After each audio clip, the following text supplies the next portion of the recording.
Welcome to astrologymission.com। इस video में हम कवर कर रहे हैं पुनर्विवाह। एक विवाह के बाद दूसरा विवाह होगा कि नहीं। कुंडली में क्या ऐसा योग है कि पहली शादी यदि टूट जाए या पहला जीवन साथी की मृत्यु हो जाए तो दूसरी शादी होगी कि नहीं। तो इस दूसरी शादी के लिए कौन सा प्लेनेट जिम्मेवार है, तो यहां आप जान लो। दूसरी शादी के लिए जो है वो मरकरी, बुध, जो द्वि स्वभाव वाला ग्रह है, ये दूसरी शादी के लिए जिम्मेवार है। बुध की दोनों राशियां अर्थात मिथुन और कन्या, और द्वि स्वभाव गुरु की दोनों राशियां अर्थात धनु और मीन, ये एक दूसरे से मिलकर व्यक्ति का दूसरा विवाह करवा देते हैं। सप्तम हाउस का सब लॉर्ड बुध हो तो दूसरी शादी हो जाती है। यदि सप्तम हाउस का सब लॉर्ड बुध ना हो, सप्तम हाउस का सब लॉर्ड कोई भी ग्रह हो, लेकिन उसका संबंध बुध से किसी न किसी तरीके से हो, चाहे वो युति से हो, दृष्टि से हो, राशि परिवर्तन से हो, चाहे वो बुध के नक्षत्र में हो, या सप्तम हाउस का सब लॉर्ड बुध ना हो, अन्य कोई ग्रह हो, तो वो कम से कम द्वि स्वभाव राशियों में संबंध रखता हो तो व्यक्ति की दूसरी शादी हो जाती है।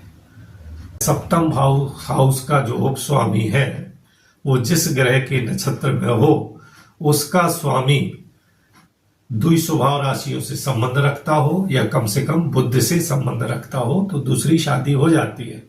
सप्तम भाव पर जो जल तत्व की राशियां हैं जैसे कर्क, वृश्चिक, मीन, इनके भाव पर यदि द्वि स्वभाव राशियों में बुध का नक्षत्र हो और वो 16 डिग्री 40 मिनट से अधिक हो तो व्यक्ति का पुनर्विवाह हो जाता है। अब आप देख लें पहली शादी की शर्त।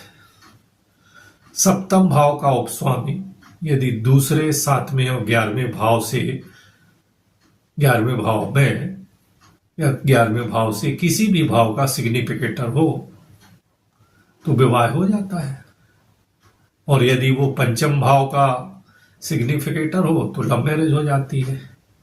और ये दूसरे भाव, 7वें भाव, 11वें भाव की दशा अंतरदशा में ये शादी हो जाती है।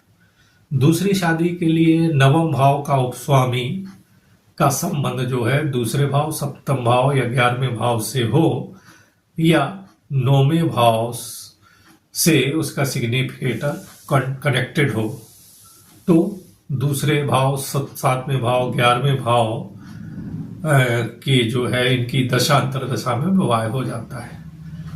इसमें सिर्फ एक अवरोध है, यदि छठे भाव का सब लॉर्ड विवाह कारक ग्रहों से जुड़ा हो, जैसे दूसरे, 7वें, 11वें भाव के जो सिग्निफिकेटर्स हैं, या 6वें, 7वें भाव से वो जुड़ा हो, 6वें भाव का सब लॉर्ड, तो फिर विवाह में व्यवधान उत्पन्न हो जाते हैं। पहली शादी टूट जाती है लेकिन दूसरी शादी का योग बन जाता है। नमस्कार।